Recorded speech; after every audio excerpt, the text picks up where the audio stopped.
Good day mga idol ko. Sa mga nakakaranas ng ganitong problema sa iyong farm o mga alagang hayop tulad nito. Abnormal na sisiw at deformities ng itlog. Sana ay makatulong itong kaunting kaalaman. Disclaimer lang po mga idol ko.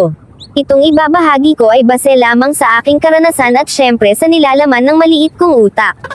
Tara, let's go!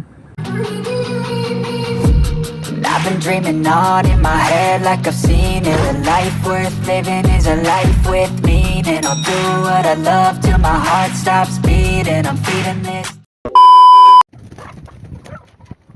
Ang abnormal na itlog ng manok ay maaaring magmula sa iba't ibang kadahilanan, kabilang ang una, edad ng inahin. Ang mga mas batang inahing manok at yung malapit nang matapos ang kanilang egg-laying cycle produce ay maaaring makagawa ng mga itlog na mas mataas ang tsansa na magkaroon ng mga eggshell deformities.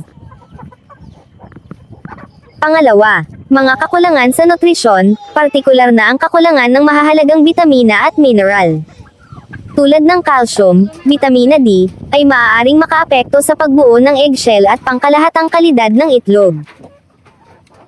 Pangatlo, physical injury. Anumang pisikal na trauma sa inahin ay maaaring makaapekto sa kanyang reproductive system, na magreresulta sa abnormal na mga itlog.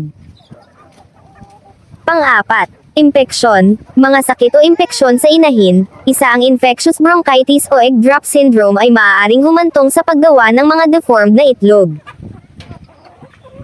Pang-lima, stress. Ang stress mula sa siksikan o mahinang kondisyon ng pabahay ay maaaring makaapekto sa kakayahan ng inahing manok na makagawa ng mga abnormal na itlog. Pang-anim, weather condition. Ang matinding temperatura, sobrang init at sobrang lamig, pwedeng maging dahilan ng abnormal na itlog. Pang-pito, hormonal imbalance. Hormonal issues ay maaari ding makaapekto sa produksyon ng itlog at humantong sa deformities. Iilan lang yan sa mga pwedeng maging dahilan kung bakit nagiging abnormal ang mga itlog. At maging sanhi para maging abnormal din ang magiging sisiw nito. Pero kalimitan sa deformed na eggshell ay walang semilya o infertility. Ito ay base sa aking experience o karanasan ko sa pag-aalaga ng mga manok. Ikaw idol, ano pa ang pwedeng maging dahilan kung bakit deformed ang itlog? Comment mo naman para matulungan pa natin ang kapwa natin farmers.